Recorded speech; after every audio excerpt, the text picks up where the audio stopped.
மக்களுடன் தொடர்பு என்ற அமைப்பு என்ற அமைப்பில் இந்த திருவிழா நடத்தப்படுகிறது என்று கேள்விப்பட்டேன்.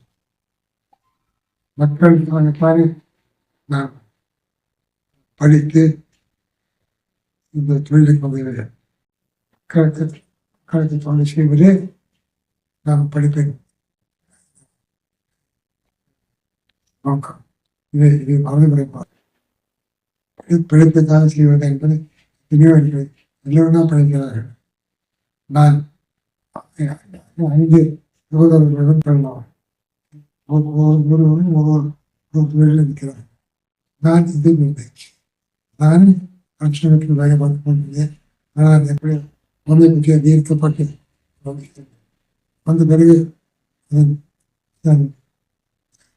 மக்களுக்கு நான் உண்மைகளை கண்டு மிகவும் பயப்படுகிறது. இது மக்களுக்கு உபயோகப்படுத்த வேறு எந்த விதமான தொழிலும் இவ்வளவு சிறப்பாக மக்களுக்கு உதவி செய்ய முடியாது. ஒருவர் படும் நோயிலிருந்து வழியிலிருந்து அவனுக்கு உணவாக நிவாரணம் கொடுத்தல் என்பது எல்லோருக்கும் தெரியும். ஏன்னா எல்லோரும்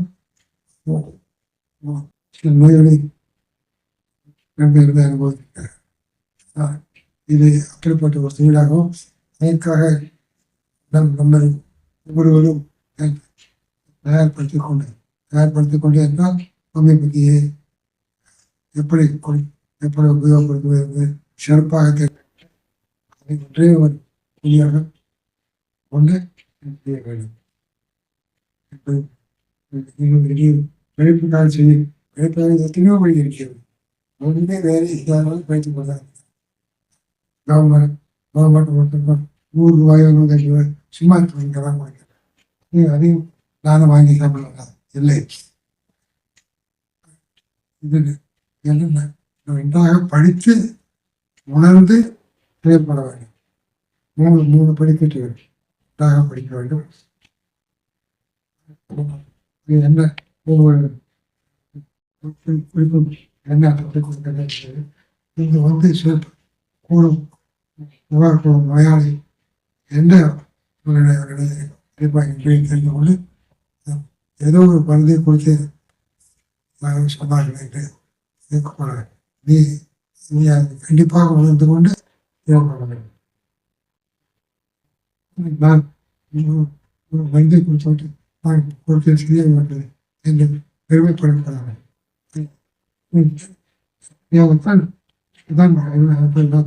அதை கொடுத்தீர்கள்.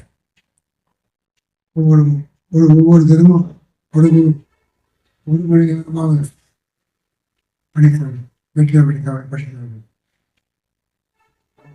மண்பாடத்தை கொண்டு படிப்பதனால் ஒரு பிரயோஜனம் கிடையாது. மக்களுக்கு செய்யும் பெரிய சேவை கொண்டு கர்வப்படாமல்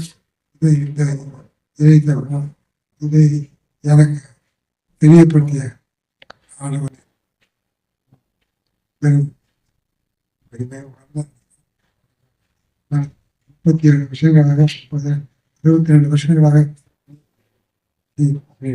எல்லா நாட்டின் நிர்வாகங்களையும் ஒவ்வொருவரும் இது தனக்குத்தானே இது பரீட்சையாக நினைத்து